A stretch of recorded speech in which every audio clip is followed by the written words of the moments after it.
ओम शांति। 5 मार्च 2016 साकार महावाक्य। बाबा कहते मीठे बच्चे, संग दोस्त से बचकर पढ़ाई पर पूरा पूरा ध्यान दो तो कोई भी तूफान आ नहीं सकते। बाकी माया को दोषी मत बनाओ। आज का प्रश्न, कौन सी एक बात सदा ध्यान पर रखो तो बेड़ा पार हो जाएगा? उत्तर, बाबा आपका जो हुक्म, ऐसे सदा बाप के हुक्म पर चलते रहो तो तुम्हारा बेड़ा पार हो जाएगा। हुक्म पर चलने वाले माया के वार से बच जाते हैं, बुद्धि का ताला खुल जाता है, अपार खुशी रहती है, कोई भी उल्टा कर्म नहीं होता है। आज का गीत, तुम्हें पाके हमने जहान पा लिया। ओम शांति।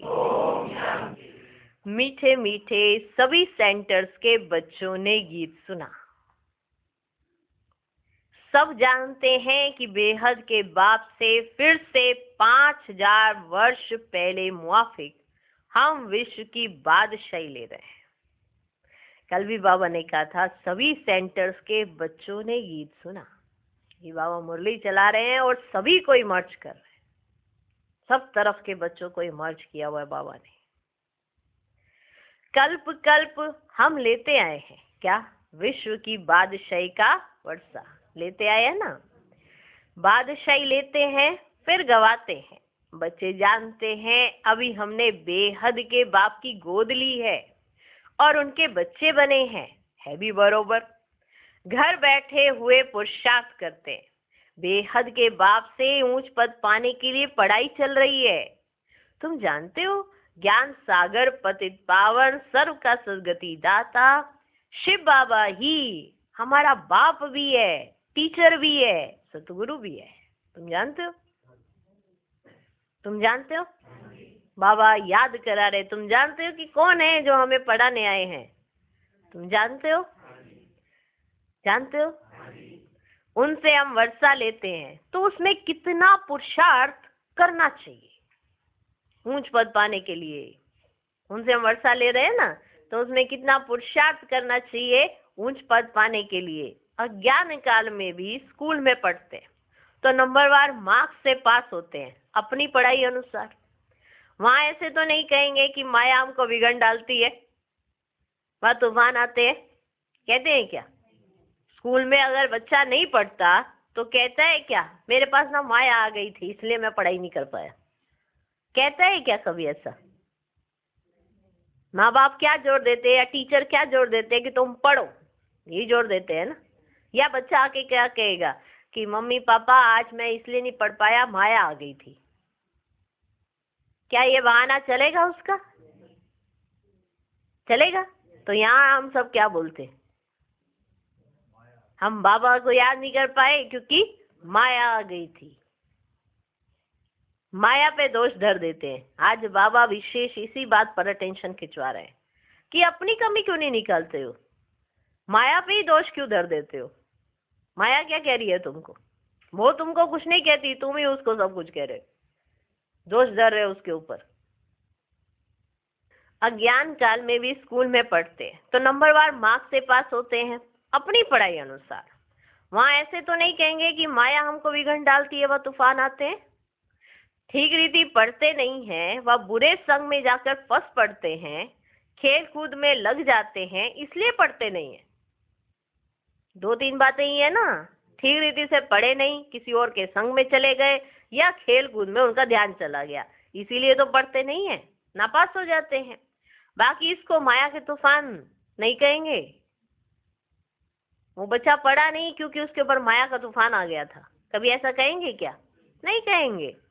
चलन ठीक नहीं रहती तो टीचर भी सर्टिफिकेट देते हैं कि इनकी बद चलन है। ऐसा ही होता है ना।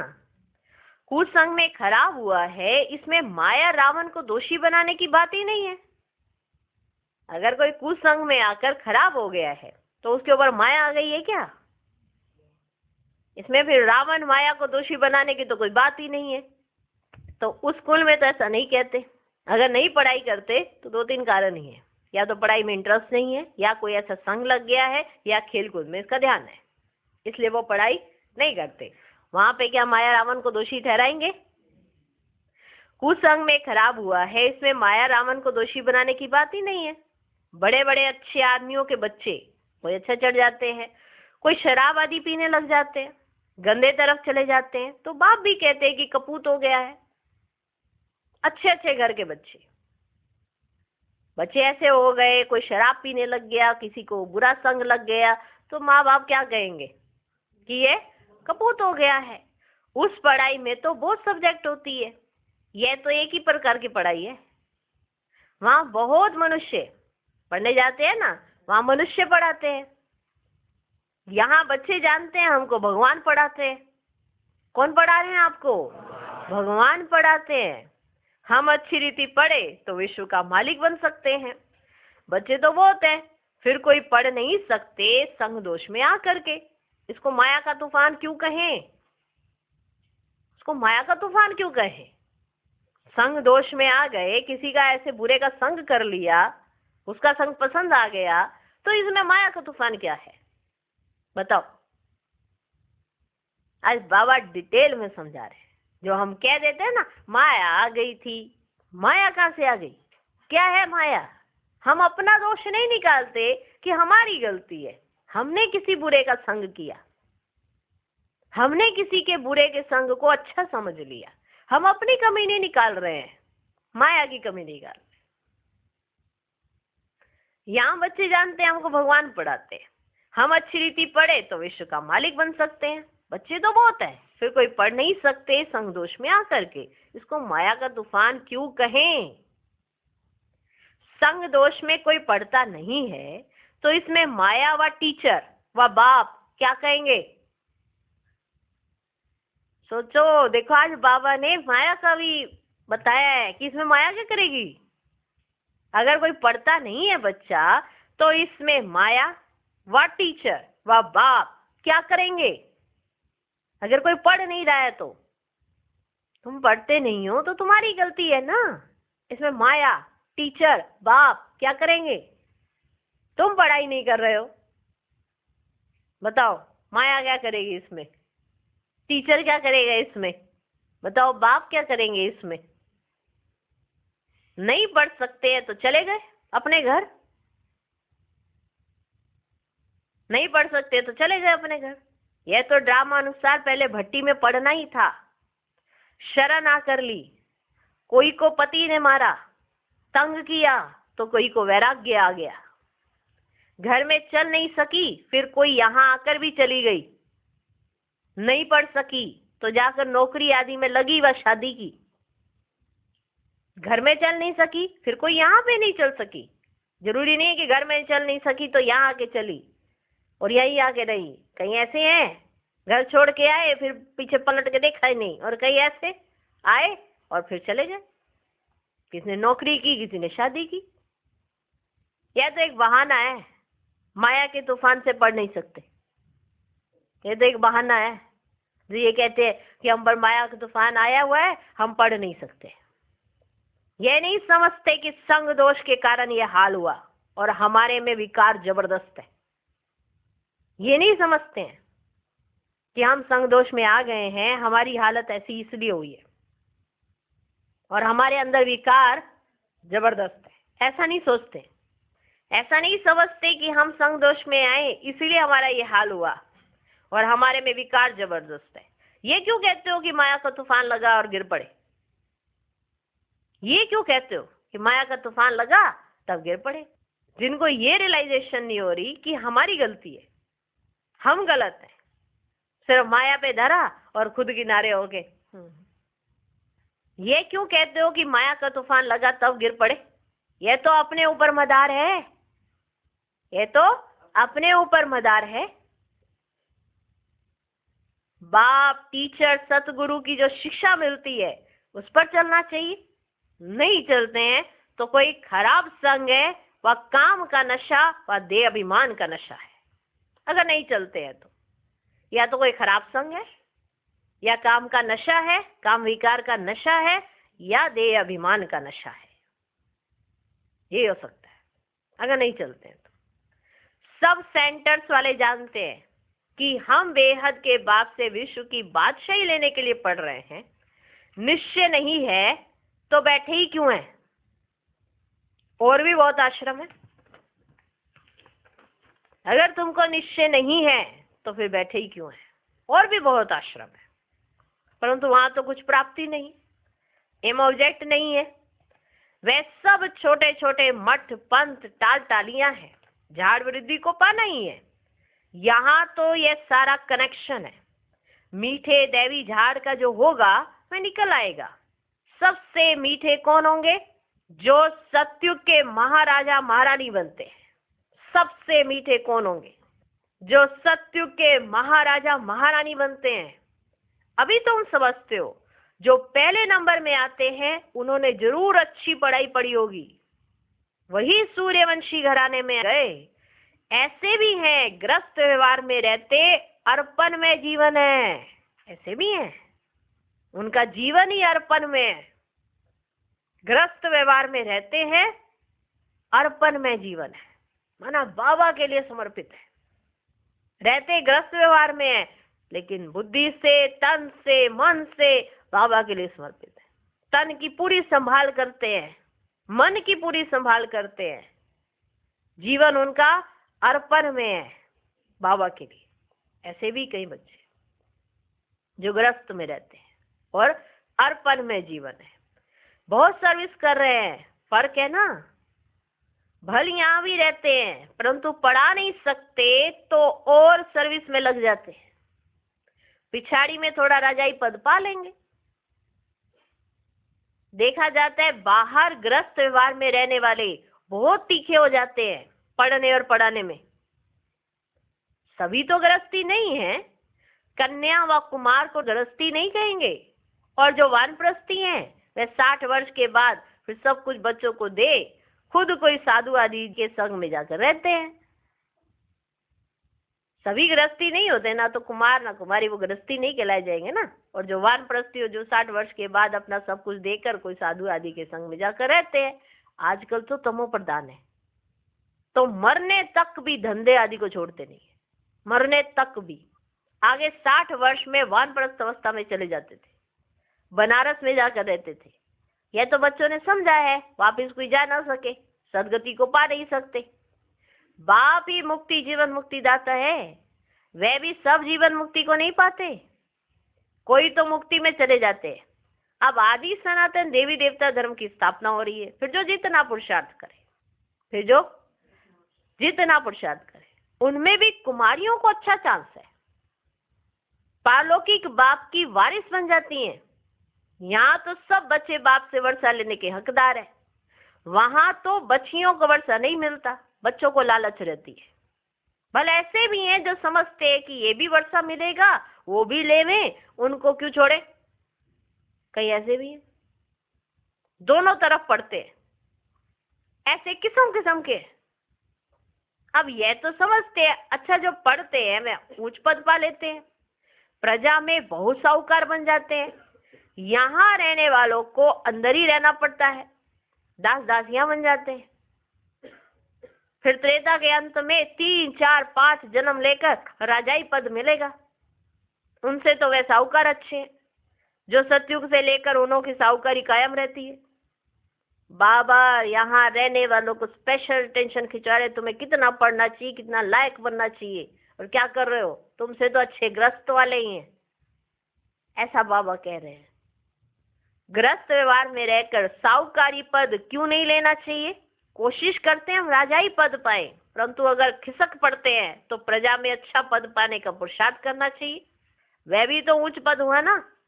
यहाँ रहने वालों से बाहर रहने वाले बहुत ऊंचा पद पा सकते हैं। सारा मदार पुरुषार्थ पर है, पुरुषार्थ कभी छिप नहीं सकता। कोई हीरे की चमक हो वो छिप नहीं सकती है। आप पुरुषार्थ करो, फिर देखो छिप नहीं सकते। पुरुषार्थ कभी छिप नहीं सकता। प्रजा में जो बड़े से बड़ा साहूकार बनेगा वह भी छिपा नहीं रहेगा।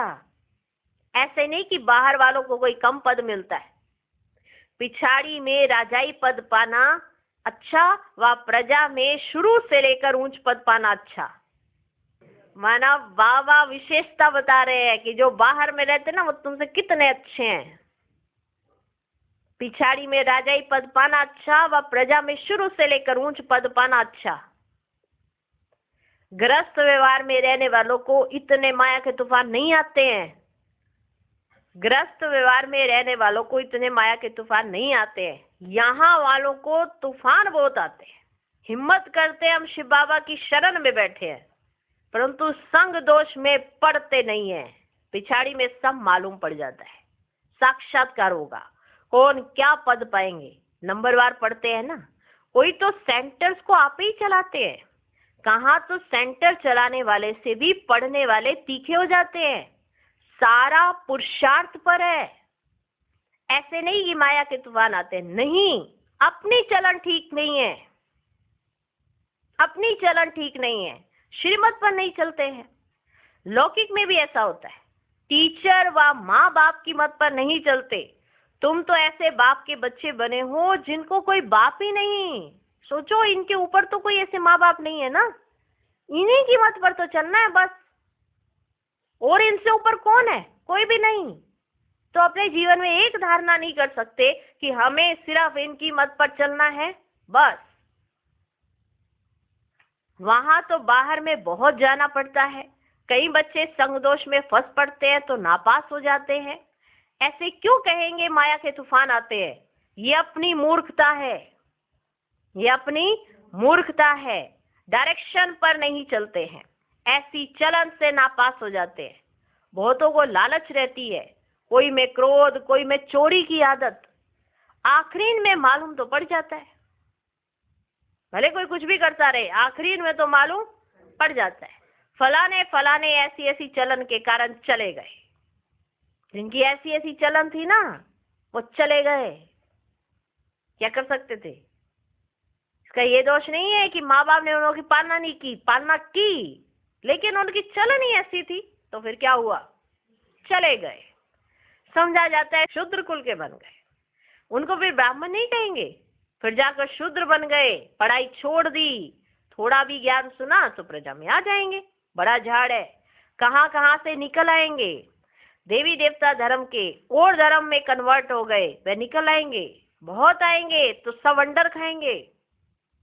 जब बहुत आएंगे ना तो सब वंडर खाएंगे। कई बच्चे इसलिए आते कि आप बहुत लोग आते हैं, और कई बच्चे इसलिए छोड़ जाते हैं कि आप बहुत कम लोग आते हैं। बहुत आएंगे तो सब वंडर खाएंगे, और धर्म वाले भी मुक्ति का वर्षा तो ले सकते हैं ना। यहाँ कोई भी आ सकते हैं। अपने घराने में ऊंच पद पाना होगा तो वह भी आकर लक्ष्य लेकर जाएंगे। बाबा ने तुमको साक्षात्कार कराया था कि वह भी आकर लक्ष्य लेकर जाते हैं। ऐसे नहीं कि यहाँ रहकर ही लक्ष्य में रह सकेंगे, ऐसे नहीं। और धर्म की आत्माएं भी आएंगी, वो लक्ष्य लेकर चली जाएंगी कि शिव बाबा ने क्या कहा है, वो ये सुनकर चली जाएंगी। ऐसे नहीं कि वो यहाँ आकर रहने लगेंगी। कोई भी धर्म वाला लक्ष्य ले सकता है। लक्ष्य मिलता है, बाप को याद करो, शांति धाम को याद करो, तो अपने धर्म में ऊंच पद पा लेंगे। जो भी दूसरे धर्म की आत्माएं आएंगी वो ये लक्ष्य लेकर चली जाएंगी कि बाबा को याद करना है और शांति धाम को याद करना है, तो वो वहां पर ही ऊंच पद पा लेंगी। उनको जीवन मुक्ति तो मिलनी नहीं है ना, वहां आएंगे कहाँ?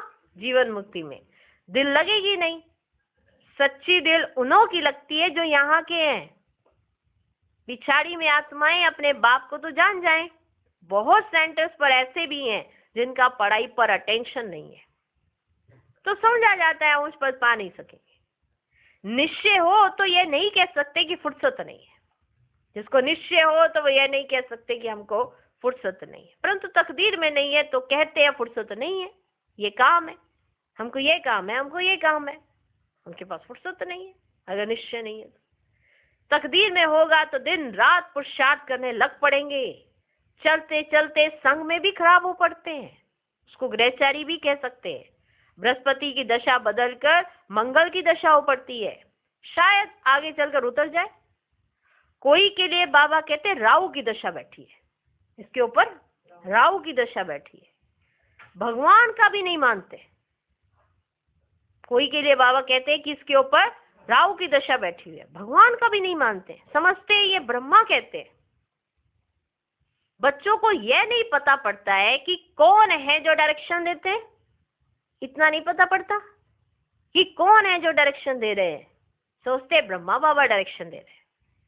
देह अभिमान होने के कारण साकार के लिए समझ लेते हैं। देही अभिमानी हो तो समझें कि शिव बाबा जो भी कहते हैं वह हमें करना है।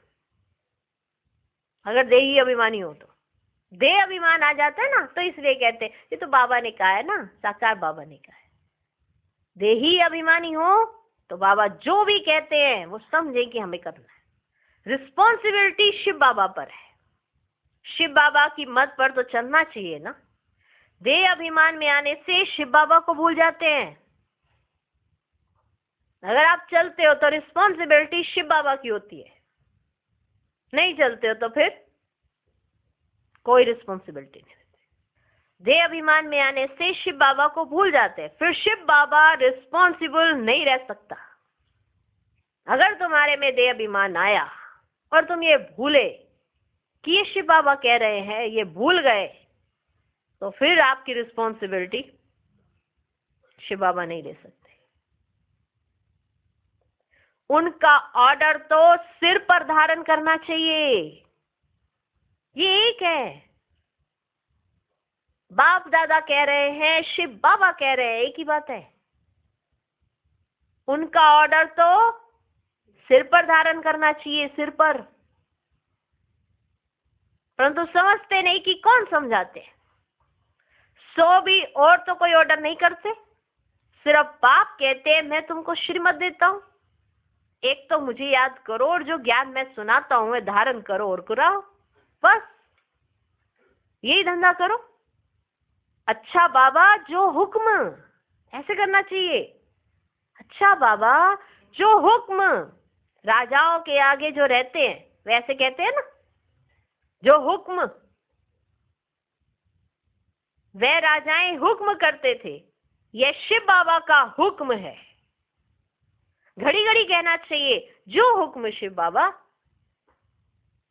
ऐसा अंदर दिल में आना चाहिए कि मुझे तो पालन करना ही है, भले कुछ भी हो जाए। आपकी रिस्पॉन्सिबिलिटी शिव बाबा ने ली है, सोचो तो सही। घड़ी घड़ी कहना चाहिए जो हुक्म शिव बाबा, तो तुमको खुशी भी रहेगी। समझेंगे शिव बाबा हुक्म देते हैं, याद रहेगी शिव बाबा की, तो बुद्धि का ताला खुल जाएगा। शिव बाबा कहते हैं ये प्रैक्टिस पड़ जानी चाहिए तो बेड़ा पार हो जाए, परंतु यही डिफिकल्टी है, घड़ी घड़ी भूल जाते। ऐसे क्यों कहना चाहिए कि माया बुलाती है, हम भूल जाते हैं इसलिए उल्टे काम होते रहते हैं। माया नहीं कराती है कुछ भी, हम भूल जाते हैं इसलिए उल्टे काम होते रहते हैं। बहुत बच्चियां हैं, ज्ञान तो बहुत अच्छा देती है परंतु योग नहीं, जिससे भी कर्म विनाश हो। ऐसे बहुत अच्छे अच्छे बच्चे हैं, योग बिल्कुल नहीं है। चलन से समझा जाता है कि ये योग में नहीं रहते हैं, फिर पाप रह जाते हैं जो भोगने पड़ते।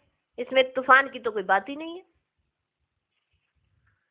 समझो ये मेरी भूल है, मैं श्रीमत पर चलता नहीं हूं। यहां तुम आए हो राजयोग सीखने, प्रजा योग नहीं सिखाया जाता है। माता पिता तो है ना, माता पिता तो है ही, उनको फॉलो करो तो तुम भी गद्दी नशीन बनेंगे। इनका तो सर्टेन है ना, ये श्री लक्ष्मी नारायण बनते हैं तो follow father mother, follow mother father. और धर्म वाले मदर फादर को फॉलो नहीं करते हैं, वे तो फादर को ही मानते हैं। यहाँ तो दोनों है, गॉड तो है क्रिएटर, मदर का फिर गुप्त राज है। माँ बाप पढ़ाते रहते हैं, शिव बाबा फादर और ब्रह्मा बाबा मदर। फॉलो करो, माँ बाप फॉलो करो। माँ बाप पढ़ाते रहते हैं, समझाते हैं ऐसे नहीं करो, ये करो। टीचर कोई भी सजा देंगे तो स्कूल के बीच में देंगे ना, या अकेले में जाकर देंगे? टीचर कोई भी सजा देंगे तो स्कूल के बीच में देंगे ना। ऐसे थोड़ी बच्चा कहेगा कि मेरी इज्जत लेते हो। बाप 5-6 बच्चों के आगे थप्पड़ मारेगा, तो ऐसे बच्चा थोड़ी कहेगा कि 5-6 के आगे क्यों लगाया। अगर बाप 5-6 बच्चों के आगे थप्पड़ मारेगा तो बच्चा ऐसे कहेगा कि 5-6 बच्चों के आगे थप्पड़ क्यों लगाया? नहीं, यहाँ तो बच्चों को शिक्षा दी जाती है, फिर भी नहीं चल सकते हैं तो अच्छा गृहस्थ व्यवहार में रहते फिर पुरुषार्थ करो। अगर यहाँ बैठे डिससर्विस की तो जो कुछ भी थोड़ा होगा वह भी खत्म हो जाएगा। नहीं पढ़ना है तो छोड़ दो, बस हम चल नहीं सकते। गिलानी क्यों करनी चाहिए? ढेर बच्चे हैं, कोई पढ़ेंगे कोई छोड़ देंगे। हर एक को अपनी पढ़ाई में मस्त रहना चाहिए। बाप कहते एक दो से सेवा मत लो, कोई अहंकार नहीं आना चाहिए। दूसरे से सेवा लेना यह भी देह अहंकार है। बाबा को समझाना तो पड़े ना, बाबा को समझाना तो पड़े ना। नहीं तो जब ट्रिब्यूनल बैठेगी तब कहेंगे हमको पता थोड़ी था कायदे कानून का, इसलिए बाप समझा देते हैं। फिर साक्षात्कार कराए सजा देंगे, बिगर प्रूफ सजा थोड़ी मिल सकती है। अच्छा समझाते तो बहुत है, कल्प पहले मुआफिक। हर एक की तकदीर देखी जाती है। कई सर्विस कर अपनी जीवन हीरे जैसी बनाते हैं, कई हैं जो तकदीर को लकीर लगा देते हैं। यहां रहते हुए भी अपनी तकदीर नहीं बना सके तो फिर क्या बनाएंगे? कहीं तो अपनी तकदीर हीरे जैसी बना रहे हैं और कहीं अपनी तकदीर को लकीर लगा रहे हैं।